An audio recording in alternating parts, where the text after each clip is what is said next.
Hi mga Kapilipino, ako si Blue Roy at welcome sa Kwentong Pilipino. Ang bawat kwento ay may pinagmumulan at ang bawat tao ay may pinaguhugutan at ang Pilipino ay natatangi sa buong mundo. Welcome sa Kwentong Pilipino. Sa pagpasok natin sa ikalawang taon, abangan ang mga susunod na mga kabanata. Doon yung pag-aalala na maaaring mawala yung buhay nyo, no? Sa ilang aksidente lamang. Okay. Habang nakikita mo ang ganoong sitwasyon,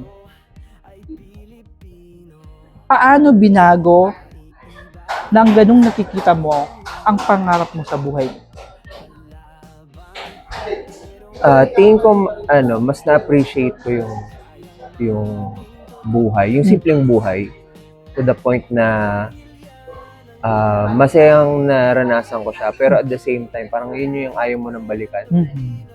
Kaya tingin ko yun din yung naging motivation ko para magsikap sa buhay.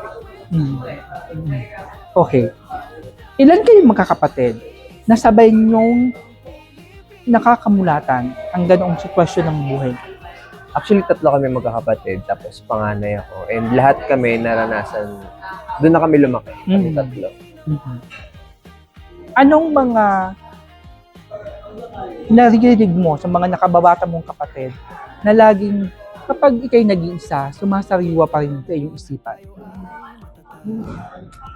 Siguro yung yung naging buhay namin before, na masaya, na medyo nakakatakot, and at the same time, ngayon, kapag binabalikan namin siya, parang nandun pa rin sa part na masaya na naranasan natin siya, pero wag na sana nating maranasan ulit.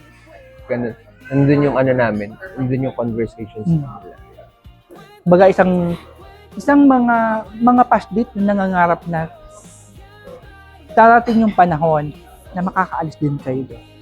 Pero ganyan ba, Victor, no, na kahit paano nabibigyan ka ng pagkakataon ng isang matinong trabaho at binabago yung uri ng pamumuhay mo doon? Minsan ba kapag may mga tao kang nakikitang nagdaanan ko yan, yung mga ganong sitwasyon na may mga kakulangan sa buhay, anong nararamdaman mo sa mga taong nakikita mo na parang nakikita mo yung sarili mo noon?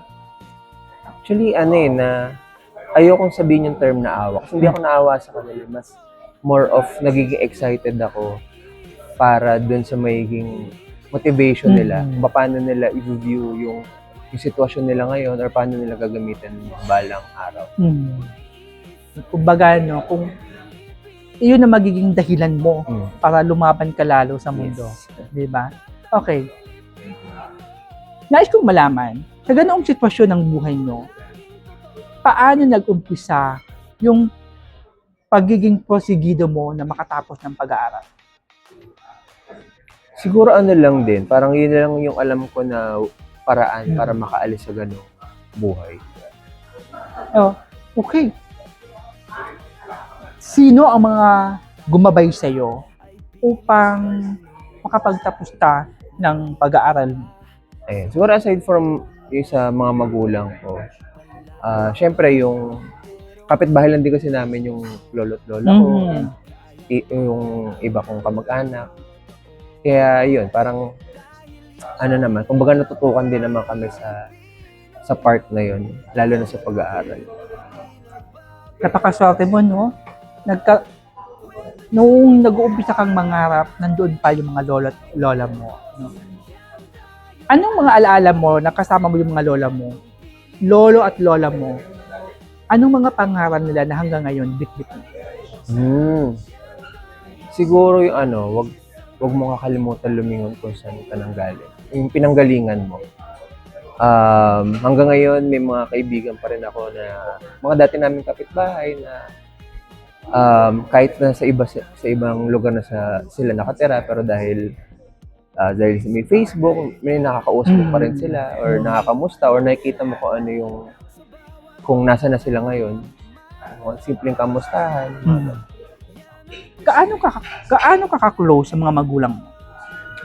Actually, mas sakto lang actually. Hindi kami yung super close na Mhm. na family. Mas laking lolo't lola kasi ako. Mhm.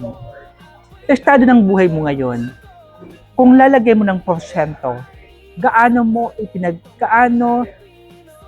kalaking porsyento ang ikinukuwento ng buhay mo sa mga magulang mo? Gaano kalaki Yeah. yung hindi ko ma-measure. Pero tingin ko, malaking porsyento ngayon nung tumatanda na ako is doon ko na-realize na parang dahil tumatanda na rin sila. So parang mas nandun ako sa part na mas magkaroon kami ng oras sana. Yung mga ganun. Pero kung titimbangin mo, saang panahon mas nagbigay ka ng oras sa kanila noong kabataan mo o noong nagkaroon ka na ng isang maayos na trabaho? Tingin ko ngayon nagkaroon na ako ng trabaho. So parang doon ko na papa-experience sa kanila yung mga bagay na hindi nila o hindi namin na-experience before. Yung simpleng kumain sa restaurant or mamasyal, yung mga ganun. Na kahit walang okasyon na gagawa na namin ngayon. O ito, tahasang tanong. May mga kwento pa ng buhay mo sa ngayon na hindi mo na ikinukwento sa mga magulang mo?